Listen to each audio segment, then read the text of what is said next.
Welcome to this explainer. Look, if you've ever stared at a dense, jargon-stuffed research paper and wondered, how on earth am I going to explain this to a funding panel, a patient, or, honestly, even a classroom without putting them to sleep? Well, you are in exactly the right place. Today, we're unpacking the art of lay writing for scientists. We're going to look at how to take that rigorous, complex research and translate it into a narrative that actually connects. All right, let's just dive right in. Here's the million-dollar question we all face. How do you make complex science accessible without completely losing its meaning? I mean, science is naturally complex, right? But making it clear doesn't mean making it less rigorous. The real challenge, and our whole goal today, is figuring out exactly how to bridge that gap between your deep expertise and absolute clarity for the reader. And that brings us to Section 1, the lay writing dilemma. Let's figure out what this process actually is, and maybe more importantly, what it isn't. So think about the fundamental contrast here. Scientific writing is built for your peers. It's packed with methodological and technical details because, well, other scientists actually need that precise data to verify the work. But lay writing? Totally different beast. It focuses entirely on communicating specialist info to a non-specialist. You're giving them exactly what they need to know. It's not just swapping out vocabulary, it is a completely different objective. Which leads us to this quote, and honestly, the biggest trap writers fall into. Lay writing is not simply taking scientific writing and replacing difficult words with easier ones. You can't just open a thesaurus, swap out a few multisyllabic words for shorter ones, and call it a day.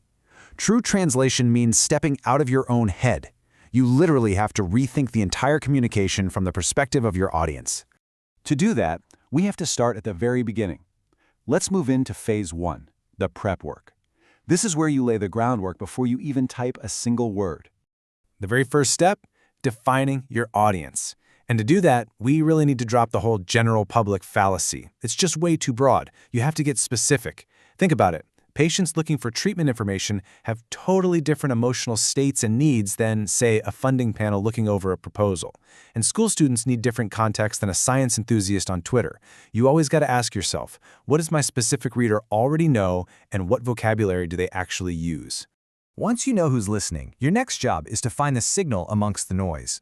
As an expert, I know it's incredibly tempting to include every single technical detail just because you can. It's human nature. We want to show our work. But remember, your reader doesn't need to become an expert to understand your core message. You have to filter out all that methodological noise to find the true scientific signal. So how do we find that signal?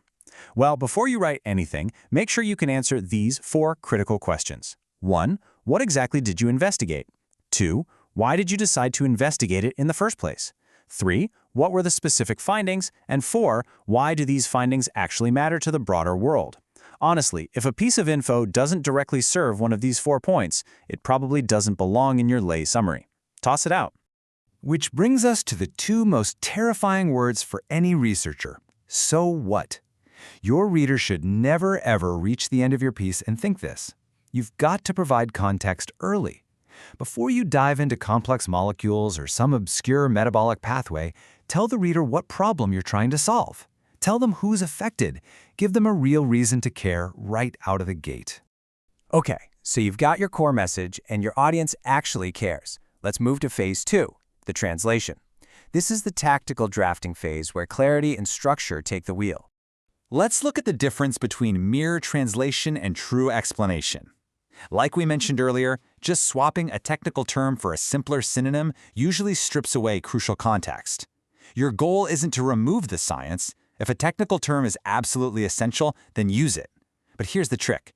You have to introduce it, explain exactly what it means in plain language, and then use it consistently. Make the science understandable. Don't try to hide it. Now, let's hit some rapid-fire tactics for immediate clarity. First, utilize shorter sentences. Try to stick to one main idea per sentence. Next, choose familiar words over complex jargon whenever it's accurate to do so. Also, rely heavily on the active voice. It just makes the narrative so much more direct and engaging. And please, I'm begging you, ruthlessly eliminate unnecessary abbreviations. Don't make your reader play a miserable memory game with acronyms just to follow along. But hey, quick word of caution here. Short doesn't automatically mean clear. If you only use tiny, fragmented sentences, your writing is going to feel super choppy. It completely ruins the flow. You're still telling a cohesive story, right? So make sure your writing breathes naturally and transitions logically from one concept to the next. And that builds right into this perfect structure. Scientific papers are usually organized around the chronological research process. Lay writing shouldn't be. Instead, take your reader on this logical 5-step journey. 1. Here is the problem. 2. Here's why it matters. 3. Here's what we did. 4. Here's what we found. And 5. Here's what it might mean. You don't have to use those exact headings, but baking this underlying logic into your writing helps your reader follow the narrative effortlessly. All right, you've prepped, you've drafted. Now it's time for Phase 3, the reality check. This is where we make sure that in our quest for simplicity, we haven't totally lost our scientific integrity. Because look, making research accessible and exciting is fantastic, but you can never cross the line into overselling the science. There's a massive difference between pointing to a possible future application and guaranteeing it will definitely happen. It's the difference between explaining a preliminary finding and stating it as an absolute undeniable fact. And most importantly, avoid the huge trap of turning a simple association into a direct cause and effect. Accessible science always has to remain accurate science. So how do you know if you've actually hit the mark? Well, you test it. Hand your draft to someone in your target audience and ask them, what do you think this is saying? Why that specific phrasing? Well, if you just ask, did you understand it? Human nature kicks in. They'll usually just say yes to be polite, which proves absolutely nothing. But asking, what do you think this is saying? Actually forces them to summarize the main message back to you in their own words. If they can do that accurately, boom, you know your communication is genuinely working. To finish up, let's run through a final verification checklist. First up, read your writing out loud. Seriously, if you stumble while speaking it, your audience is definitely going to stumble while reading it. Next, utilize readability tools to mathematically flag those overly long sentences and complicated phrasing. And finally, give the piece to a scientific colleague. Let them verify that when you simplified the language, you didn't accidentally alter the underlying scientific meaning. Which brings us to our concluding theme. Clarity without sacrifice. This is the ultimate balancing act of science communication. As a writer, you're basically walking a tightrope between two massive risks. On one side, you have writing that is technically accurate but completely inaccessible, which means you lose your reader entirely. On the other side, you have writing that's a breeze to read but is scientifically misleading, which fails the basic ethical standard of your research. Perfect lay writing, it sits exactly in the middle. And achieving that requires a major mindset shift for experts. Repeat after me. Simple doesn't mean simplistic. You are not dumbing down your science. In fact, being able to strip away the jargon and explain something highly complex with elegant clarity, that is the ultimate sign that you truly master your subject. That elegantly sums up the core philosophy from our source material today. Your knowledge is incredible, but in lay writing, the focus shifts entirely away from you and onto the reader.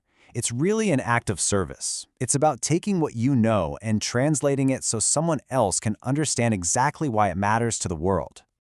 So, I'm going to leave you with a final thought to challenge your current habits. Think about the last abstract, grant proposal, or summary you wrote. If you handed it to someone completely outside your field right now today, could they accurately explain the key message back to you? If the answer is no, well, it might be time to put these tools to work. Thanks for joining me on this explainer, and hey, happy writing.